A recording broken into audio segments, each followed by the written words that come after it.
நாம் எல்லாரும் நினைத்துக் கொண்டிருக்கின்றோம் தந்தை பெரியாருக்கு அப்புறம்தான் இங்கு பார்ப்பனை எதிர்ப்பு. ஆனால் அந்த கம்யூனல் கேபிட்டலிஸ்ட் போர்ஸ் யார் என்றால் காங்கிரஸ்காரர், கன்ஷிராவாதிகள் தான் மார்த்தட்டி சொல்லுகின்றார்கள். இந்தியா முழுவதும் எங்களுடைய இயக்கம் சமூக நீதிக்கான இயக்கம் அல்ல, சாதியவாதிகள் சமூக நீதியை பற்றி பேசுவார்கள். சாதியவாதிகள். இந்திய மண்ணில் ஜனநாயகம் இருந்து கொண்டிருக்கின்றது. இந்த ஜனநாயகத்தில் பெரும்பான்மை மக்கள் ஆள வேண்டும். இந்த பெரும்பான்மை மக்கள் நல்ல கனவாக நாம் காணுவோம். தயவுசெய்து கைக்கூலிகளாக மாறிவிடாதீர்கள். நிறைய நபர்கள் கைக்கூலியாக மாறுவதில் போட்டி போட்டுக் கொண்டிருக்கின்றார்கள். யார் திமுகவுக்கு கைக்கூலியா போலாமா, அண்ணா திமுக கைக்கூலியா போலாமா, கைக்கூலிகளுக்கு கைக்கூலி, காங்கிரஸுக்கு கைக்கூலியா போலாமா, இல்லைண்டா பிஜேபிக்கு கைக்கூலியா போகலாமா, இப்படி கைக்கூலிகளுக்கும் கைக்கூலிகளாக கைக்கூலிகளிலும் கைக்கூலிகளாக இருப்பதற்கான போட்டியை போட்டுக் கொண்டிருக்கின்றார்கள் சில நபர்கள். அதை பெருமையாக கிராமத்திலும் பேசிக் கொண்டிருக்கின்றார்கள். இந்த கைக்கூலிகளிலிருந்து விடுதலை பெற வேண்டும் என்பதற்காக தொடங்கப்பட்ட பள்ளிதான் இந்த கலாச்சார பள்ளி. சுயமரியாதையோ இந்த நாட்டை விட பெரியது என்னுடைய மக்கள் நலமை என்று சூளுரைத்த புரட்சியாளர் டாக்டர் பாபா சாஹேப் அம்பேத்கர் அவர்களை வணங்கி, உங்கள் ஓட்டில் நீங்கள் ஆள வேண்டுமா, இல்லை என்றால் உங்கள் ஓட்டில் தொடர்ந்து உங்களை அடிமைகளாக நசுக்குகின்ற ஆதிக்க சாதிகள் ஆள வேண்டுமா என்ற அறைகூவல் விடுத்த அரசியல் விஞ்ஞானி தந்தை கன்சிராம் அவர்களை வணங்கி, இன்று 647வது குரு ரவிதாஸ் அவர்களுடைய பிறந்த தினம்.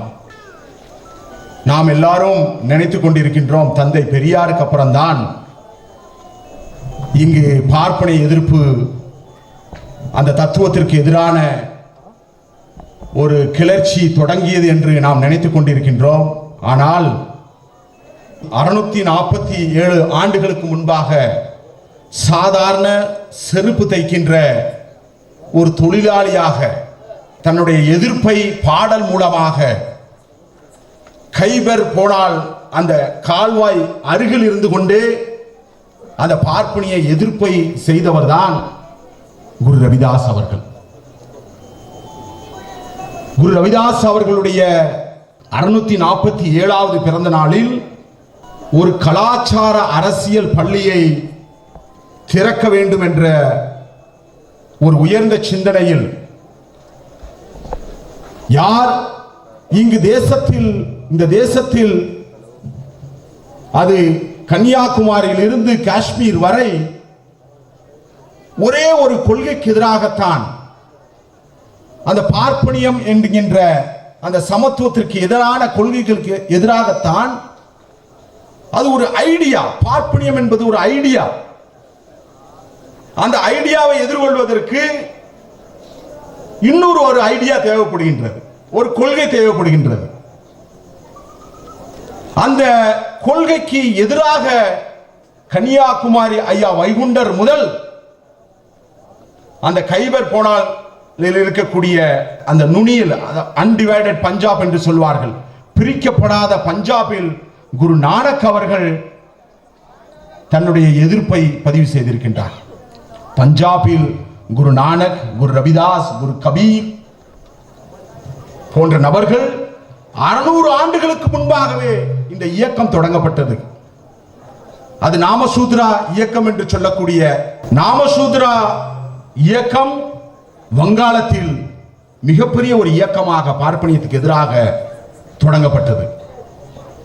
சத்தீஸ்கரில் கபீர் இயக்கம் பார்ப்பனியத்துக்கு எதிராக தொடங்கப்பட்டது.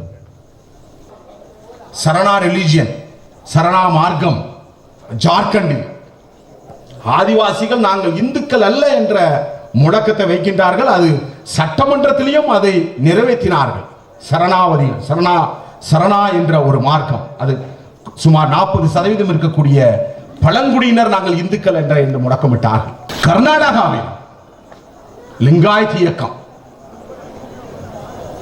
ஆதி இந்து இயக்கம் என்று சொல்லக்கூடிய உத்தரப்பிரதேஷ் கட்கே இயக்கம் மிகப்பெரிய இயக்கம். சாதாரண துணி துவைத்து கொடுக்கக்கூடிய வண்ணார் சமூகத்தில் பிறந்தவர் தான் கட்கே. கட்கே வந்து டாக்டர் அம்பேத்கர் அவர்களுக்கு குருவாக இருந்தார். அவருடைய இயக்கம் ஆந்திர பிரதேசம், இன்றைக்கு இருக்கக்கூடிய ஆந்திர பிரதேசம், தெலுங்கானா போன்ற பகுதிகளில், இங்கு தமிழகத்தில் தந்தை பெரியார் இயக்கம், வைகுண்டருடைய இயக்கம், பக்கத்து மாநிலத்தில் இருக்கக்கூடிய கேரளாவில் இருக்கக்கூடிய நாராயணகுரு இயக்கம், ஒரே ஒரு கொள்கைக்கு எதிராக எத்தனை இயக்கங்கள் இந்தியா முழுவதும் எழுப்பியிருக்கின்றது என்பதை நீங்கள் யோசித்து பார்க்க வேண்டும். அப்படி என்றால் ஒரு ideology is save the person அப்படின்னு சொல்லுவாங்க. ஒரு கொள்கை தான், ஒரு கருத்தியல் தான் ஒரு மனிதனை வடிவமைக்கும். ஒரு மனிதனுடைய அளவுகோல் என்பது அவன் எவ்வளவு கருத்தியல் ரீதியாக தெளிவாக இருக்கின்றான் என்பதை அந்த கருத்தியல் அடிப்படையில் தான் ஒரு நபரை அளவுகோலாக வைப்பார்கள். அப்படி என்றால் நீங்கள் எந்த அளவுகோலை, எந்த கருத்தியலை நீங்கள் சுமந்திருக்கின்றீர்கள் என்றுதான் இங்கு பார்க்க வேண்டும். கிறிஸ்தவர்கள் எதற்காக தாழ்த்தப்பட்ட மக்கள் சாதியில் இருந்து விடுதலை பெற வேண்டும் என்ற கிறிஸ்தவர்கள், தாழ்த்தப்பட்ட நபர்கள் கிறிஸ்தவமாக மதம் மாறினார்கள். 1982 மீனாட்சிபுரத்தில் பள்ளர் சமுதாயத்தை சேர்ந்தவர்கள் இந்த சாதியில் இருந்து விடுதலை பெற வேண்டும், சாதி அடக்குமுறையில் இருந்து, சாதி அவமானத்திலிருந்து விடுதலை பெற வேண்டும் என்று சமீபத்தில் 1982 இஸ்லாத்தை தழுவினார்கள். இப்படி ஒரு கருத்தியல் ஒரு தனி நபரை அவமானப்படுத்துகின்றது. ஒரு கருத்தியல் ஒரு தனி நபருக்கு சுயமரியாதை கொடுக்க மறுக்கின்றது. மானத்திற்காக ஏங்கிக் கொண்டிருக்கின்றார்கள் ஒவ்வொரு தனிநபர்களும். அது உச்ச நீதிமன்றத்தில் இருந்து பாராளுமன்றத்தில் வரை, கீழே அடித்தளமாக இருக்கக்கூடிய, அடித்தட்டு இருக்கக்கூடிய கிராமத்து வரை, இந்த அது எம்எல்ஏவாக இருக்கட்டும், எம்பியாக இருக்கட்டும், பஞ்சாயத்து தலைவராக இருக்கட்டும், பாப்பாப்பட்டி, கீரிப்பட்டி போன்ற பகுதிகளில் நாற்காலி கொடுக்க மறுக்கின்றார்கள் என்றால் அங்கு என்ன கருத்தியல் மக்கள் மனதில் வேலை செய்து கொண்டிருக்கின்றது என்பதை யோசித்து பாருங்கள் நண்பர்களே. 75 ஆண்டுகளுக்கு பிறகும் கூட உச்ச நீதிமன்றத்தில் நீதிபதிகளாக அடித்தளத்திலும் அடித்தளமாக இருக்கக்கூடிய மக்களினுடைய பிரதிநிதி இல்லை என்றால் நீதி எப்படி கிடைக்கப்படும்? பாராளுமன்றத்தில் இருக்கக்கூடிய அனைத்து கட்சிகளும், அது கன்ஷிராம் அழகாக சொல்லுவார், பிஜேபி இயக்கம் மதவாதிகளால் நடத்தப்படுகின்ற ஒரு இயக்கம். காங்கிரஸ் இயக்கம் ஃபியூடலிஸ்ட், நில உடைமையாளர்கள், நில சுவாந்தாளர்களும் மதவாதிகளும் சேர்ந்து, அதாவது பிஜேபியில் இருக்கக்கூடியவர்கள் மதவாதிகள் மட்டும்தான், அவர் நில உடைமையாளர்கள் சொல்ல முடியாது, கேபிட்டலிஸ்ட் சொல்ல முடியாது அவர்களை. ஆனால் அந்த கம்யூனல் கம் கேபிட்டலிஸ்ட் போர்ஸ் யார் என்றால் காங்கிரஸ்காரர்கள். அவர்கள் இந்திய தேசம் முழுவதும் ஆண்டு கொண்டிருக்கின்றார்கள். அவர்கள் அந்த பாராளுமன்றத்தை ஆளும் என்று நினைக்கின்றார். கம்யூனிசம் ஏன் கம்யூனிஸ்ட் கட்சி கூட எல்லா பொலிட் பியூரோவிலும் முழுவதும் இந்த 3% இருக்கக்கூடிய பார்ப்பனர்கள் தான் ஆண்டு கொண்டிருக்கின்றார்கள் நண்பர்களே. இன்றைக்கு இந்த பள்ளி ஏன் எல்லா பள்ளின்னு பார்த்த உடனே நீங்க எல்கேஜி யூகேஜி எடுக்கிறீங்களான்னு நிறைய பேர் போன் பண்ணி கேட்கிறாங்க. ஆர்எஸ்எஸ் நிறுவனம் என்பது, ஆர்எஸ்எஸ் என்பது ஒரு பள்ளிக்கூடம், ஒரு பாடசாலை. அந்த பாடசாலை என்பது அவர்களுடைய பார்ப்பனியம் என்ற ஒரு கருத்தியலை அந்த பாடசாலை சொல்லிக் கொடுத்து கொண்டிருக்கின்றார்கள். அந்த பாடசாலை ஆர்எஸ்எஸ் பாடசாலைக்கு போனேன் என்றால் பார்ப்பனியம் என்ற கருத்தியல் அங்கு நீங்கள் படித்து விட்டு வரலாம். அப்படி என்றால் இங்கு மாற்று கருத்தியல் தேவையினுடைய அவசியத்தை கருதிதான் இன்று அரசியல் கலாச்சார பள்ளியை தென்னிந்தியாவில் கன்ஷிராம் வாதிகள் தான் மார்த்தட்டி சொல்லுகின்றார்கள். இந்தியா முழுவதும் எங்களுடைய இயக்கம் சமூக நீதிக்கான இயக்கம் அல்ல. இது உங்களுக்கு மிகப்பெரிய அதிர்வாக இருக்கலாம். எங்களுடைய இயக்கம் சமூக நீதிக்கான இயக்கம் அல்ல, எங்களுடைய இயக்கம் சமூக மாற்றத்திற்கான இயக்கம். சாதியவாதிகள் சமூக நீதியை பற்றி பேசுவார்கள். சாதியவாதிகள், இந்திய மண்ணில் ஜனநாயகம் இருந்து கொண்டிருக்கின்றது. இந்த ஜனநாயகத்தில் பெரும்பான்மை மக்கள் ஆள வேண்டும்.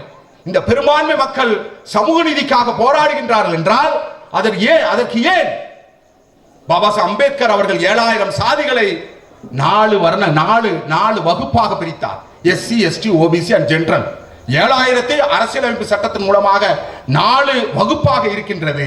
அந்த 4 வகுப்பை 2 வகுப்பாக மாற வேண்டும் என்று சொன்னார்.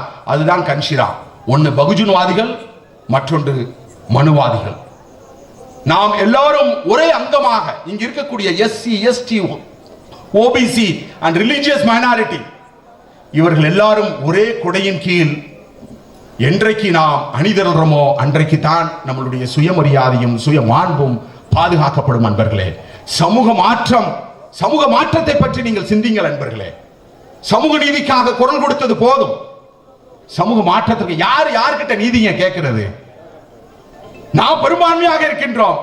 யாரிடம் போய் நாம் பிச்சை எடுக்க வேண்டும்? ஜனநாயகத்தில் பெரும்பான்மை சமூகம் தான் ஆள வேண்டும்.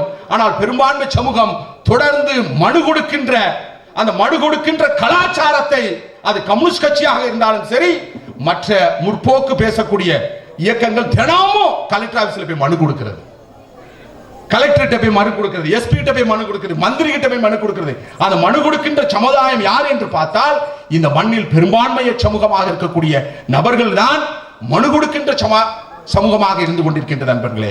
ஜனநாயகத்தில் பெரும்பான்மை சமூகம் மனு கொடுப்பது என்பது உங்களுடைய பலவீனத்தை நீங்கள் வெளிப்படையாக பார்ப்பனியவாதிகளிடம் காண்பிக்கின்ற நண்பர்களே. இதை நீங்கள் கருத்தில் கொள்ள வேண்டும். அதே போல இந்த மண்ணில் நம்மளுடைய வரலாறை பற்றி சொல்லிக் கொடுக்கவில்லை. இந்த மண்ணில் நம்மளுடைய வரலாறு சீக்கிய வரலாறு, பார்ப்பனியத்தை எதிர்கொண்ட வரலாறு, பார்ப்பனியத்தை தகுடுபடியாக நொறுக்க வந்த ஒரு மார்க்கம். குருநானக் அவர்கள் சொல்லுகின்றார், இங்கு ஐயா வைகுண்டர் சொன்னது போலதான், தாழ கிடப்போரை தற்காப்பதே ஐயாவுடைய வழி என்று சொன்னார். ஐயா வைகுண்டர் தாழ கிடப்போரை தற்காக்க வேண்டும், கீழே கிடக்கிறவனை தூக்கி விடணும், அவனை பாதுகாக்கணும். ஆனால் குருநானக் என்ன சொல்லுகின்றார் என்றால், தாழ்ந்தவர்களையும் தாழ்ந்தவர் ஆக இருக்கக்கூடிய நபரை அவர்தான் எனக்கு நண்பனாக இருக்க முடியும் என்று குருநானக் அவர்கள் சொல்லுகின்றார். அதே போல ஏழை சாதியாக இருக்கக்கூடிய நபரை ஆட்சியாளர் ஆக்குவதுதான் 10வது குருவா இருக்கக்கூடிய குரு கோவிந்த் சிங் அவர்கள் சொல்லுகின்றார். தாழ கிடப்பவரை ஆட்சியாளராக மாற்றுவது, யார் மாற்ற நினைக்கிறார்களோ அவர்கள்தான் என்னுடைய பெயரை உச்சரிக்க வேண்டும் என குரு கோவிந்த் சிங் அவர்கள் சொல்கின்றார். இன்றைக்கு எத்தனை பேர் திராவிட இயக்கம் ஒரு அருந்ததியர் சமுதாயத்திற்கு முதலமைச்சரை கொடுக்க வேண்டும் என்று எந்த நபர் பேசுகின்றார்? பெரியார்வாதிகளிடம் இருந்து நாம் சமூக மாற்றத்தை எதிர்பார்க்க முடியாது. சமூக மாற்றம் என்பது அவர்களுடைய கற்பனையாக இருக்கின்றது. ஏனென்றால் அவர்கள் சமூக நீதியை முன்வைத்து பேசுகின்றார்கள். இந்த தமிழகத்தை பொறுத்தவரை இந்த மண்ணில் 75 ஆண்டு காலம் திராவிட இயக்கம் ஆண்டிருக்கின்றது. அவர்கள் கொடுத்தது என்ன என்றால் ஆதி திராவிடர் துறை மந்திரி, இல்லை என்றால் நாய் பன்னி மாடு வளர்க்கிற மந்திரியை தவிர இவர்கள் எதுவுமே செய்யவில்லை. இதுதான் அவர்களுடைய சமூக நீதி. ஆனால் கன்ஷிராமனுடைய இயக்கம் சமூக மாற்றத்திற்கான இயக்கம். தாழ கிடப்போரை ஆட்சியாளராக மாற்ற வேண்டும் என்று உழைக்கின்ற ஒரு குரலை, உழைக்கின்ற ஒரு மிஷனை, ஒரு ஊழியத்தை, எங்களுடைய ஊழியம் தாழ கிடப்போரை ஆட்சியாளராக ஆக்குவது. இதுதான் எங்களுடைய ஊழியம். அந்த ஊழியத்தில் தான் இவ்வளவு பேர் சேர்ந்திருக்கின்றார்கள். அந்த ஊழியம் காஷ்மீரிலிருந்து இருந்து கன்னியாகுமரி, குஜராத்திலிருந்து அசாம் வரை இந்த ஊழியத்தில் தாழ கிடப்போர் எல்லாம் ஒரு அணியில் சேர்கின்றார்கள் நண்பர்களே. இதை பெரியார்வாதிகள், இந்த மண்ணில் இருக்கக்கூடிய பெரியார்வாதிகள் புரிந்து கொள்ள வேண்டும். அவர்களுடைய வார்த்தை மிக அழகாக இருக்கும், ஆனால் செயல் என்பது இந்துத்துவவாதி மாதிரி இருக்கும். அதாவது இந்த குரங்கு கையில பூமாலை கொடுத்த மாதிரி இன்னைக்கு சாதியவாதிகளிடம் இந்த திராவிட இயக்கம் அகப்பட்டு கொண்டு இந்த மண்ணில் இருக்கக்கூடிய பூர்வ குடிகளுடைய குரல் அவர்களிடமிருந்து உரிமையை எதிர்பார்க்க முடியாது என்ற ஒரு கவலையும் ஒரு ஏமாற்றமும் அது அவர்கள் மூலமாக நடக்காது என்பதையும் முடிவு செய்து விட்டார்கள். அதனால்தான் இன்றைக்கு இந்த பள்ளி என்பது கன்ஷிராமையும் பெரியாருடைய தத்துவத்தையும், பெரியாரை கன்ஷிராம் பார்வையில் பார்க்கின்ற நபர்களை, இங்கு இருக்கக்கூடிய பெரியார்வாதிகள் பெரியாரை அவர்களுடைய சாதியின் கண் மூலமாக பார்க்கின்றார்கள். நாங்கள் பெரியாரை கன்ஷிராமனுடைய கண் ஒளியாக, பார்வையின் மூலமாக பார்க்கின்றோம். எங்களுடைய பார்வை நிஜமாக வேண்டும் என்பதற்காகத்தான் இந்த அரசியல் கலாச்சார அரசியல் பள்ளியை நாங்கள் இன்றைக்கு தொடங்கி இருக்கின்றோம் நண்பர்களே. இந்த பள்ளியில் தொடர்ந்து ஆளுமைக்கான பயிற்சியை கொடுக்க இருக்கின்றோம். நல்ல தலைமை பண்புள்ள பயிற்சி. இந்த தேசத்தில் நல்ல ஒரு எம்எல்ஏ எம்பி உருவாக வேண்டும். பஞ்சாயத்து தலைவராக உருவாகுவதற்கான இந்த பள்ளியை நாங்கள் தொடக்கவில்லை. பஞ்சாயத்து இருக்கின்ற வரை சாதி இருக்கும். ஏனென்றால் எந்த சாதி அங்கு ஆளுமை செய்கின்றதோ அதுதான் அது காந்தியினுடைய திட்டமாக இருக்கின்றது. அதனால்தான் நாங்கள் கன்ஷிராம் அவர்கள் சொல்லுகின்ற அந்த பஞ்சாயத்து ராஜ் என்பது சாதியை தக்க வைப்பதற்காக உருவாக்கப்பட்ட ஒரு திட்டம் என்று. அதனால்தான் அரசியலமைப்பு சட்டத்திலும் பாபா சாஹேப் அம்பேத்கர் அவர்கள் கான்ஸ்டிடியூஷனில் பஞ்சாயத்து ராஜ் பற்றி எழுதவில்லை. 72 73 அமெண்ட்மெண்ட்ல தான் பஞ்சாயத்து ராஜ் வந்தது.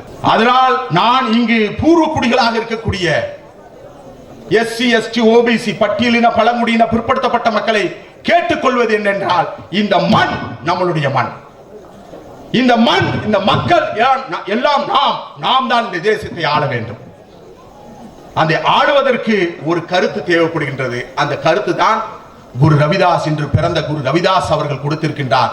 பேகம்புரா.